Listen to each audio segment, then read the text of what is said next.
Hey everyone, Road to Retire, the channel where I try to retire early with the help of side hustles. I talk about those side hustles, personal finance, investing, and everything in between on this channel. If you're into that, subscribe and follow my journey. Gambling. I am a degenerate gambler. I was, at least. I still gamble a little bit here and there, but it's way more regulated, way more controlled. And I've told the story before, but it's worth mentioning again, especially nowadays, because I feel like in 2025, with the ease of access to both land-based casinos and online with both legal and illegal casinos overseas, that a lot of, especially young men in their 20s, very impressionable age and super into gambling nowadays. I mean, you can't go down the road without seeing an advertisement for either like DraftKings or BetMGM or FanDuel. It hit the national scene, even on stuff like ESPN. Now they have ESPN Bet. You can't even watch sports nowadays without seeing the spreads or over-unders or whatever the case may be. There is a gambling epidemic happening in the United States, and it's going to get way worse before it gets better, in my opinion. I think you're going to see a lot of young men hit rock bottom because they weren't in the fortunate enough position where I was, where both my wife and I made a bunch of money. And I shouldn't say made a bunch of money. We were very diligent with our savings and we had money in reserves, where the gambling didn't ruin our life, but it came very close. And it was all me. My wife doesn't gamble at all. It was 100% me. I was a full-on degen. And, it got to the point where almost every single weekend when I turned 21, I was going to the casinos. And that's not that wasn't the issue at that point. When I turned 21, I was only spending like $100 max every single time I was going over the weekend. So it wasn't like it was this whole big, ordeal back then. Even when I wasn't making that much, $100 a week will never break you. But the antes just went up and higher as my income went up. And a lot of people suffer from lifestyle creep. And I think a lot of degenerate gamblers out there like me, you don't necessarily have lifestyle creep, you have gambling creep with your lifestyle. So if your income goes up, you don't realize any more savings because you're gambling more and more. And it became that point where, $100 a trip wasn't even like giving me any joy. I feel like if I wasn't, cash or going to the ATM and taking out at least $500, then it wasn't even like, did I even gamble? And it became that kind of mentality where it's like earlier when I first started going to casinos, it was like, okay, $10 hands at blackjack. I could stay at that table for, an hour and a half with $100 and just have a blast. But nowadays it's just like, oh, if I'm not playing at least $25 a hand, I feel like I'm not even gambling. And it gets to that point because, you're going to get lucky here and there. And in the long run, you're always going to lose gambling. But it's like you get lucky in the meantime here and there. It's like you cash out for 500 to 1,000, even more sometimes. And you're like, well, I can either keep playing with that profit or, if I were up at like $100 when I was in my 30s, if I was up $100, I'd be like, well, I'm not walking out here with just $100. I'd rather like lose than take $100 profit and go home. And it's like, that's just like the stupidest mentality that you can have. And when you are a degenerate gambler, you just don't see it that way. Now, the casinos and the land-based stuff wasn't necessarily my issue. It was online, and it carried over to stock trading, day trading. And that is where I almost threw my entire life away. So, the prevalence, I live in the state of Pennsylvania, where there are like over 20 online casinos that you can go to at this point. Ridiculously easy to just sign up for one of these sites and just start gambling your life away. And when COVID happened, and at my prior place of employment, we all got sent home for COVID, and then like we had a long extended period where we were just working remote 5 days a week.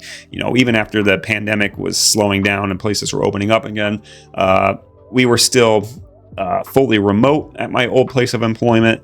And when you are sitting there as a degenerate gambler with access to your phone and just unlimited live dealer action, it got to the point where it's like I was playing during my lunch breaks like $300 a day. And I say that seriously, a day. Not like a week, not a month, $300 a day minimum. Like I was putting at lunchtime just on these online casinos. And it got to the point where, fortunately enough, for the internet casino side, I actually banned myself.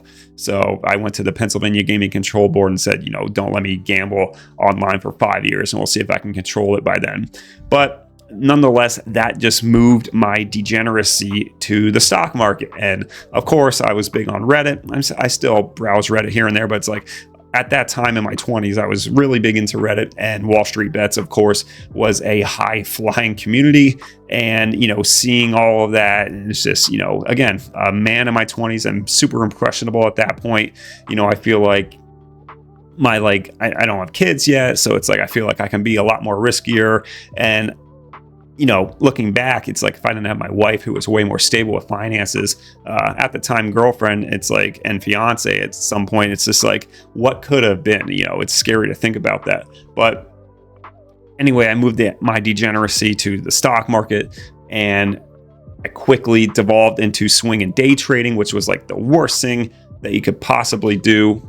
I mean, long story short, day trading and swing trading, that's not investing. You're just flat out gambling. You can't predict short-term movements. It's just impossible. Unless you have insider information or something along those lines, it's just literally impossible to predict. So you are gambling. And I don't want to hear any of this candlestick bullshit, because if you believe in technical analysis, you're just an idiot. I'm sorry. It's just magic lines, fairy dust, doesn't exist. It's all fake.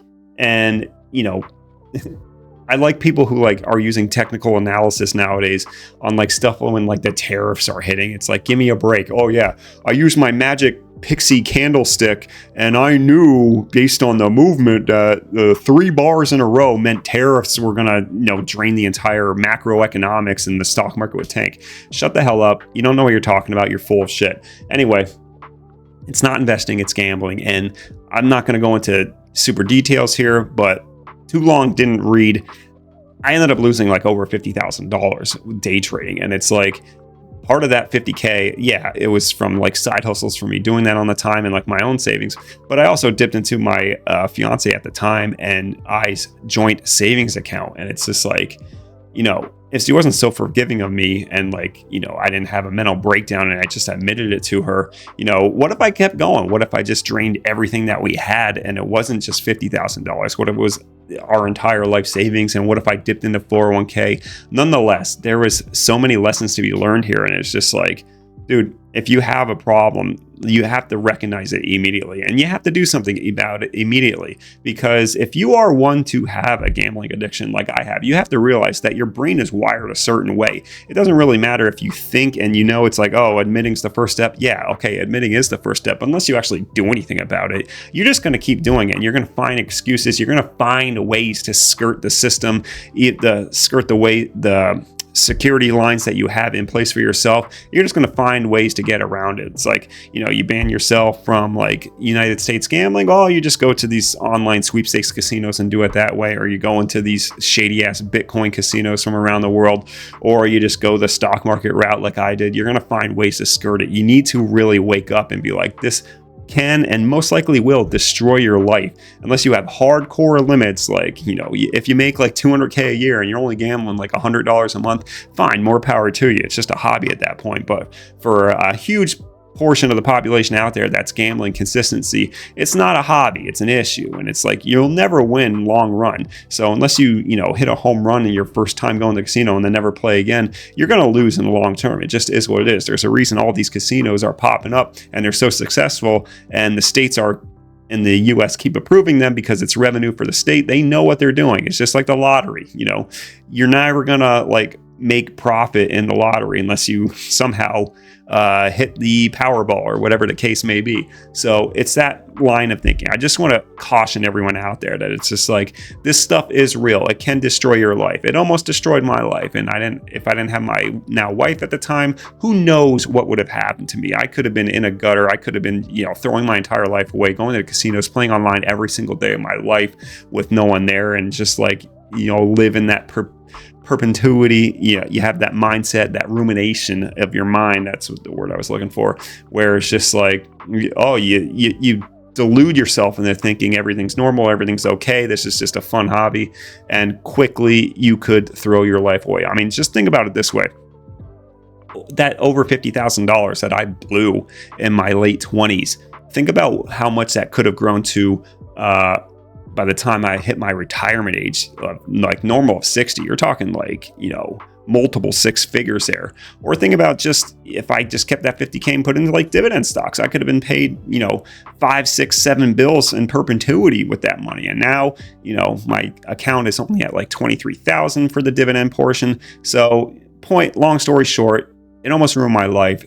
Really check yourself before you wreck yourself. There are so many YouTubes and TikTok influencers that are being promoted by these casinos. Just know what you're watching. It's not a real life experience. They're either getting, kickbacks under the table to promote all this gambling every day, like going to the casino every day is a normal thing. I'm going to be honest. I still watch channels like Vegas Matt and Bretsky and Bluff and Bob. I find them very entertaining, but it's like, I also realize that it's all business. Like they're not just going to the casino every day. Well, Vegas Matt is because he's loaded, but it's like there's kickbacks and there's other stuff going on behind the scenes where these casinos are encouraging them to promote this kind of stuff to get more people in, get them more addicted, have more casual players lose their money because it's all just, dirty marketing. And there could be down the line where it's like we see a huge shift away from gambling in the United States, but who knows when that's going to happen because the tax revenue is just so generous. It's just a tax on the poor and stupid. And as a person who now makes six figures from their day job, I can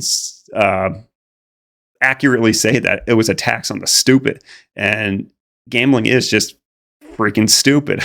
I'm almost F-bombed there, but gambling is freaking stupid. And it's just like, unless you like really just do micro small bets that have no impact at all on your financials. I'm talking like, $20 a month, and where it's just like, oh, you know what?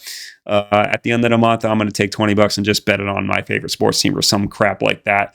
But, that can even ruin your favorite sports team. I realize it's like I had to quickly realize I will never, ever bet on the sports teams that I love. And, it kind of ruins sports for you in general. It's like I played basketball and baseball growing up. And then when I started doing like gambling on the NBA, it's just like I can't watch basketball. It's like I'm so biased. I get so angry. That's a huge emotion when you're gambling on sports. You just get angry. You take it out on players or whatever. And it's just like it ruins the entire experience. So do as I say, just don't gamble.